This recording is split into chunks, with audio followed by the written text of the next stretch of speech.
fitness. Be active every day.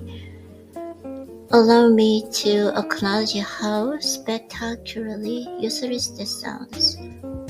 I'm sure you already knew that being active is a good thing. Simplification might be just what you need. Simplification, the brain also helps in connecting important part of exercise, diet, career, finance, and the social life. If any of those things become too complicated, it forces you to borrow time, willpower, and the resources from something else you also care about. I won't try too hard to sell you on the benefits of simplicity because you see them in your own life every day. If you are young and you don't have crushing responsibilities, you probably have everything you need to exercise regularly. But after a certain age, life transforms exercise from one of the highest priorities to the thing you keep up first when things get busy. My challenge in this chapter is to convince you that if you get one simple thing right, being active every day, all of the other elements of fitness will come together naturally without the need to use up your limited supply of willpower. The last part is the key. In my experience, any form of exercise that requires willpower is unsustainable. 맞아요. That's true, exactly. No willpower. Okay, to stay fit in the long run, you need to limit your exercise to whatever level doesn't feel like work, just as kids do. When you take willpower out of the equation and you achieve a solid baseline of daily physical activity, your natural inclination will be gradually increasing your workout. You will do it because you want to do, and because it will feel easy, and because you know it will feel good. No willpower help needed. Ask any dedicated runner, biker, and a swimmer how they feel on the occasional off day. They don't like it. That's where you want to be. And the only way that happens is if you make a fitness of any kind a daily habit. Once exercise becomes habitual, you won't need willpower to keep going because your body and brain will simply prefer it to be being couch spot. And your natural inclination for variety will drive you to do more stuff over time. That's probably more of the illusion than reality. Long-distance runners are people who are born with a certain genetic gift and it allows them to feel good when running. No one needs any willpower to do the things they enjoy. You wouldn't flap your arms and try to fly just because you saw how well it worked for the bird. Likewise, I don't recommend adopting an exercise plan just because people who have a completely different bodies and brains didn't seem to enjoy. What you need is natural and easy way to evolve into the fitness routine that works for your specific brain and body, and you want to do it all without destroying all your willpower. The starting point for the journey is nothing more than being physically active every day regardless of the specifics. I assume most of them require you to use a degree of willpower. That's a losing strategy no matter how you dress it up and no matter how inspirational they also may be. In the long run, any system that depends on your willpower will fail. Or worse, some other part of your life will suffer as you focus on your limited stock fire of willpower and fitness. The approach to fitness that I prefer differs from the norm, both its simplicity and that it doesn't require willpower at any stage. In fact, if you follow the system of being active every day, you will feel more energetic, and that may help you avoid drawing down your limited supply for willpower. I use the word active in an intentionally ambiguous way. That's what makes it a rule, a system, and not a goal. As you know, goals are a delusion. All okay, any physical exertion counts, and no is better than the other. Okay, all explain in this chapter how all paths can lead you to ultimate fitness if you follow a few simple rules for manipulating your willpower. Actually, I don't need to, right? Because I don't need to willpower or like that because doing exercise is just for me as just routine. That's why. Okay, my world view is that all success is luck if you track it and back to its source.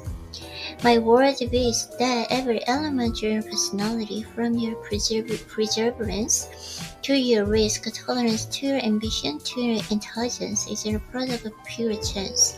You needed the genes you were born with and the exact experiences of your life to create the person you are with and opportunities you have. Every decision you make isn't a simple mass and a product of those variables. What good is a book that discusses success if success is entirely luck? That's a perfectly reasonable thing to wonder. And it matters because if you believe all success is based on luck, if you are not likely to try as hard as if you believe success comes from hard work. No matter what genes and circumstances you have, history tells you that still need to work hard to pull it off. Does it believe in pure luck work? But everyone is different. One book can have a profound effect on a person and a tiny impact on another. You wouldn't buy a book if it didn't have a potential to change you in some way, even if that change is just an entertainment or an increase in your knowledge. Books change us automatically just in any experience it does. You're a different person now than you were when you started this book, literally. Some of your cells have died and have been replaced. Your body has matured, even if only a few hours, and your brain has modified its internal structure based on chemistry and all of your outside influence, including what you've read. If anything in this book sticks in your mind, it will probably get reinforced over time. You're a new person now. You don't need to do anything as a result of reading this book. You've already changed, and if I've done my job right, you change it in a way that will someday make other people say you are lucky. Yeah, I'm lucky. I'm lucky. A final note for affirmations. I know from experience that readers of this book will be disappropriately interested in my story about affirmations. I'm sure I will be proclaimed in a right, which, or in a moral or both. So let me answer those inevitable objections in advance. When I speak in affirmation these days, I try to say it clearly as possible that it appear to have a beneficial value. The reality is that each affirmation somehow steers the universe like magic. Science will probably discovered.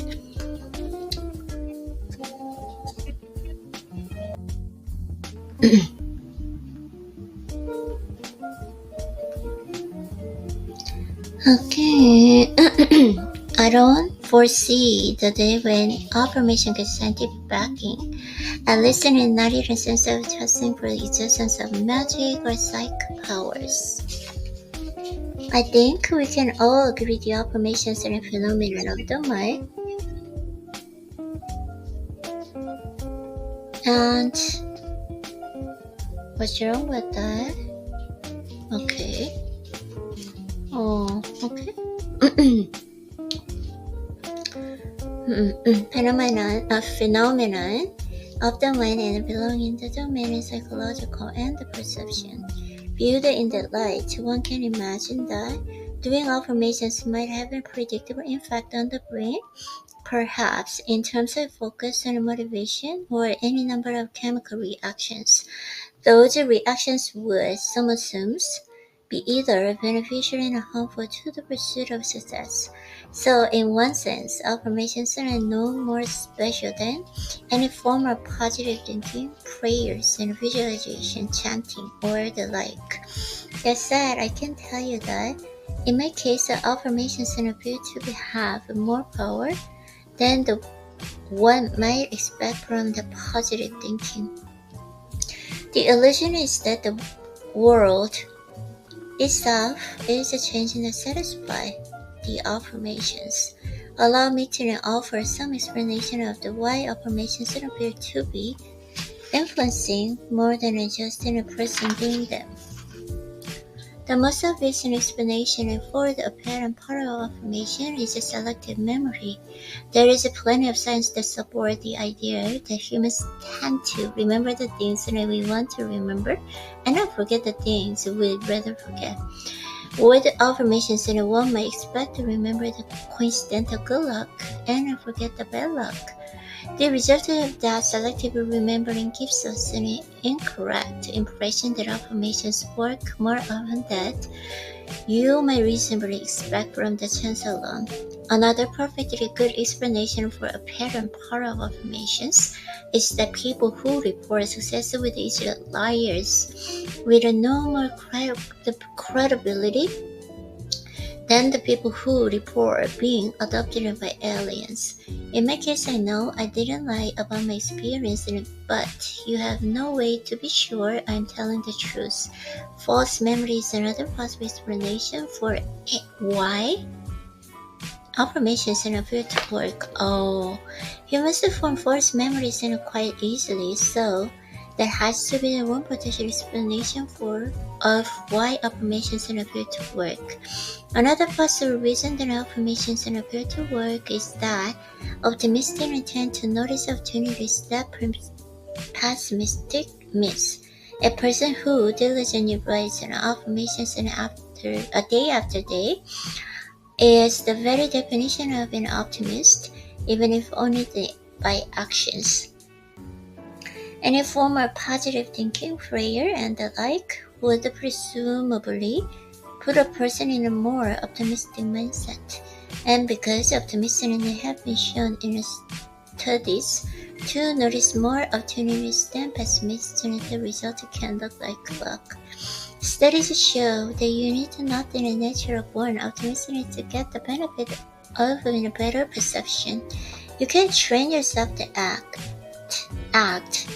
like an optimist, and the writing affirmation is probably good training, so that you get the same benefits in a natural optimist when it comes to noticing opportunities.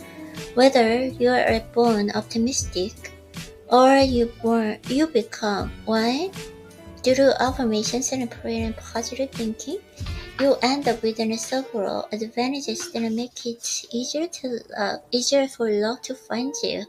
Optimists notice more opportunities, have more energy because of their imagined future successes, and take more risks. Yeah, optimists make themselves an easy target for luck to find them. Another explanation for the apparent power of affirmations might be that we have the causation wrong. Perhaps only the people who know deep down that they have the right stuff to succeed will even bother doing affirmations. That explanation sounds reasonable to me, but it still means an affirmation is useful, just in a different way than you might imagine. Under this explanation of the power of affirmations, they act as a sort of message from your subconscious and rational mind telling you that you have the right stuff, even if you are in common sense and argues otherwise. This would be useful for people who have real talent but don't believe in it. Surely there are a lot of people in the camp. Another possible explanation for apparent powerful affirmations is that our tiny human brains have not evolved in a point where they can give us an accurate impression of reality. Instead, our little brains create illusions that are survival benefits and some sort of internal consistency, nothing more. We know the brain creates an illusions because there are so many competing religions in the world. To put in a simple terms, an affirmation might work for perfectly logical reasons that our brains aren't equipped to understand. All retaliate that I have no objective information to suggest an affirmation's worth for me or that might work for you. And please don't limit me to ask any detailed instructions in an affirmation so you can do it right. I think a deep and consistent focus on what you want isn't always required. That's true, exactly, right? But that's just my gut feeling. That's true, that's exactly. I would argue that doing affirmation is a system that helps you focus, boosting your optimism and energy, and perhaps validates your talent and the drive that your subconscious always knew you had. If you plan to try affirmations, then I recommend keeping our objectives broad enough to allow some luck. It's probably better to affirm future wealth than to try to win a specific lottery. Humans will always think in terms of goals. Our brains are wired that way, but goals make sense only if you also have a system that moves you in the right direction. I believe I tried affirmations on a number of occasions, and the results that I remember, or I think I remember, appeared to be borderline miraculous. To me, affirmation is an ongoing mystery. That's really exactly, definitely, right? All I know for sure is that I never heard of anything being harmed emotionally or otherwise by affirmations. I tried affirmation out of curiosity and because they were free. I didn't need to better reason. Now, you know what I know. It's only 8 minutes. That's okay.